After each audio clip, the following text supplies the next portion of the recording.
नमस्कार साथीहरू। आजको यस भिडियोमा नेपाल टेलिकमको इक्जाम कहिले हुन्छ र इक्जाम कहाँ हुन्छ, काठमाडौँ हुन्छ कि प्रदेशमा हुन्छ कि कहिले हुन्छ, यसको नोटिस कहिले आउँछ परीक्षा केन्द्रको है भन्ने सन्दर्भमा यो भिडियो ल्याएर आएको नै छु। मैले धेरै साथीहरूको जिज्ञासा, धेरै साथीको कमेन्टहरू हेरेँ है। युट्युबमा तपाईँको यो भिडियो अपलोड गर्दाखेरि सिलेबसहरू मैले अपलोड गरेको थियो, अनि फर्म कसरी भर्ने अपलोड गरेको थियो है। त्यसमा कमेन्ट गर्नुभएको थियो धेरै साथीहरूले कि इक्जाम कहिले हुन्छ एनटिसीको, अनि इक्जाम डेट कहिले प्रकाशन हुन्छ, कहाँ हुन्छ भन्ने सन्दर्भमा मैले धेरै जिज्ञासा देखेँ। त्यही भएर आजको यस भिडियोमा इक्जाम कहाँ हुन्छ त तपाईँको नेपाल टेलिकमको, अनि इक्जामको रुटिन कहिले आउँछ भन्ने सन्दर्भमा जानकारीमूलक भिडियो बनाएको छु। कृपया तपाईँ टियु सेवा आयोगको पनि फर्म भर्नु भएको छ, टियु सेवा आयोगको इक्जाम कहिले हुन्छ, कहाँ हुन्छ इक्जाम भनेर तपाईँ दोधारमा हुनुहुन्छ भने म यसै युट्युब च्यानल मार्फत टियु सेवा आयोगको इक्जाम कहिले हुन्छ र कहाँ हुन्छ भन्ने सन्दर्भमा एउटा भिडियो लिएर आउने नै छु। कृपया तबसम्मको लागि च्यानलमा जोडिनु होला, हाम्रो यस बुढा मान्डु युट्युब च्यानललाई सब्सक्राइब गर्नु होला र नजिकैको बेल आइकन थिचिदिनु होला, ताकि त्यो भिडियो आएको तपाईँलाई नोटिफिकेसन मिलोस्। अब तपाईँ यहाँ हेर्न सक्नुहुन्छ, यो भर्खरै खोलेको विज्ञापन नेपाल टेलिकमको है 2081 11 महिना 9 गते यसको विज्ञापन खोलेको थियो भने यसको सिङ्गल दस्तुरको म्याद भनेको तपाईँको 2081 फागुन 29 गतेसम्म सिङ्गल दस्तुरको म्याद छ, अनि यसको चैत्र 7 गतेसम्म यसको डबल दस्तुरको म्याद छ। अब तपाईँको यसको रुटिन आउने भनेको डबल दस्तुरको म्याद सकेपछि हो कि खासमा आउने भनेको, अहिले आउँदैन। अहिले टाइम छ, धेरै टाइम छ। 2081 12 महिना 7 गतेसम्म त यसको फर्मको टाइम पिरियड छ। यो सक्यो भने अनि बल्ल इक्जाम कहाँ हुन्छ र कहिले रुटिन खुल्छ भन्ने थाहा हुन्छ। मैले नेपाल टेलिकमको पुरानो भ्याकेन्सीलाई आधार मानेर आजको यस भिडियोमा इक्जाम कहिले हुन्छ भन्ने एउटा भिडियो बनाएको छु है। योभन्दा अगाडि एनटिसीले भ्याकेन्सी खुलाएको थियो तपाईँको 2081 वैशाख 7 गते एउटा भ्याकेन्सी खोलेको थियो, वैशाख 7 गते 2081, जसमा आन्तरिक पनि थियो, खुल्लामा पनि थियो। खुल्लामा तपाईँको प्राविधिक पनि थियो, अप्राविधिक तर्फ पनि थियो है। त्यति बेला भ्याकेन्सी खोलेको भनेको तपाईँको 2081 वैशाख 7 गते, अनि भ्याकेन्सीको रुटिन आएको कहिले भन्दाखेरि 2081 साउन 4 गते चाहिँ इक्जाम रुटिन प्रकाशन भएको थियो। भने परीक्षा केन्द्र कहिले निर्धारण हुने भनेर त्यहाँ देखाएको थियो 2081 4 महिना 21 गते परीक्षा केन्द्र निर्धारण हुने भनेको थियो है। त्यो पछि 2081 साउन 21 गतेपछि मात्र बल्ल इक्जाम सुरु हुन्थ्यो है।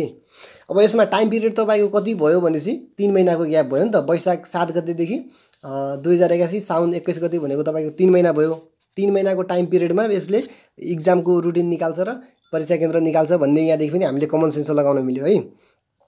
अनि अब 2081 फागुन 9 गते खोलेको नयाँ विज्ञापनको इक्जामको रुटिन कहिले निकाल्छ भन्दाखेरि अघिल्लो विज्ञापनलाई मध्यनजर गर्दाखेरि तपाईँको जेठ 9 गतेतिर यसको रुटिन आउँछ भन्ने सम्भावना धेरै छ है।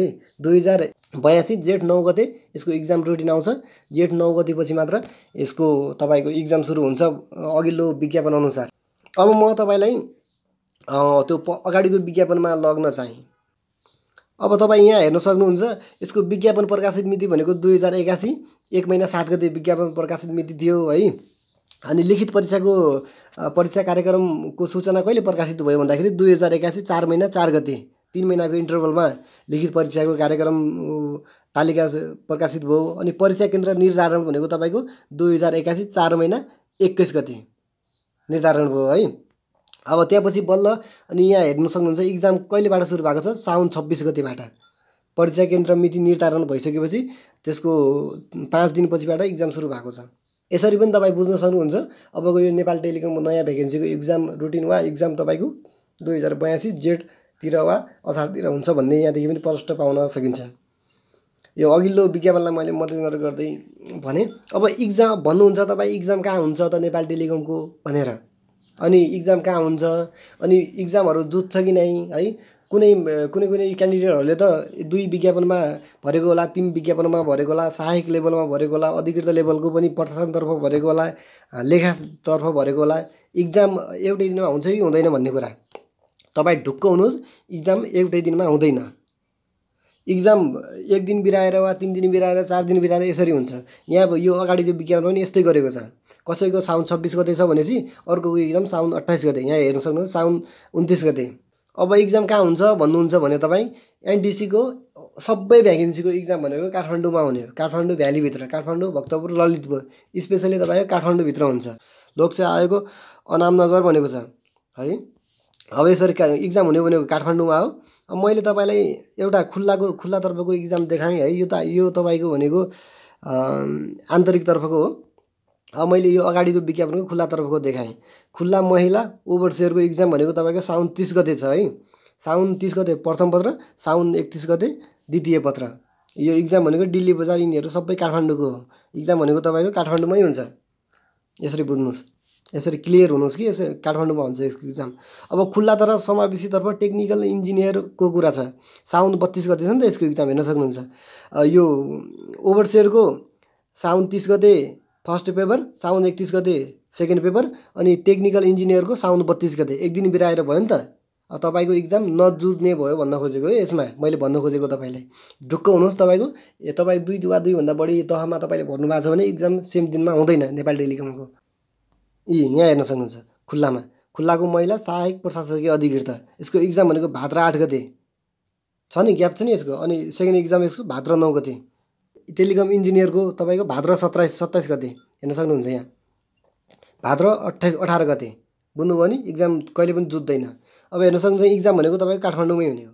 यसरी आजको यस भिडियोमा मैले तपाईँलाई नेपाल टेलिकमको नयाँ विज्ञापनको इक्जाम कहिले हुन्छ, कहाँ हुन्छ, एउटै दिनमा पर्छ कि पर्दैन भन्ने सन्दर्भमा सामान्य जानकारी दिएँ। अब तपाईँ विस्तृत रूपमा भन्नुहुन्छ भने नेपाल टेलिकमको नयाँ खुलेको विज्ञापनको इक्जामको रुटिन तपाईँको 2082 वैशाख वा जेठ 20तिर वा जेठ लास्टतिर त्यसको इक्जाम रुटिन प्रकाशित हुन्छ। अनि असारतिर लगभग तपाईँको इक्जाम सुरु हुने एकदम लक्षण छ। अब यसको इक्जाम सेन्टर कहाँ हुन्छ भन्नुहुन्छ भने तपाईँ इक्जाम भनेको तपाईँ काठमाडौँमा हो। यदि तपाईँ काठमाडौँ बाहिर हुनुहुन्छ भने तपाईँको इक्जाम रुटिन आइसकेपछि तपाईँले काठमाडौँभित्र आउनुपर्ने हुन्छ इक्जाम दिनको लागि है। अनि तपाईँले एक भन्दा बढी तहमा फर्म अप्लाई गर्नु भएको छ भने इक्जाम तपाईँको एउटै दिन पर्दैन, अलग अलग दिन पर्छ। फर्स्ट पेपर सेकेन्ड पेपर तपाईँ अलग अलग दिन पर्छ। ढुक्क हुनुहोस् यसमा। आजको लागि यति नै। यदि भिडियो मन परेमा भिडियोलाई लाइक गर्नु होला। यदि तपाईँलाई टियुको इक्जाम कहिले हुन्छ, कहाँ हुन्छ, कसरी हुन्छ भन्ने सन्दर्भमा जिज्ञासा छ भने यो पछि म तपाईँलाई यस युट्युब च्यानलमा अर्को भिडियो राखिदिन्छु टियुको बारेमा।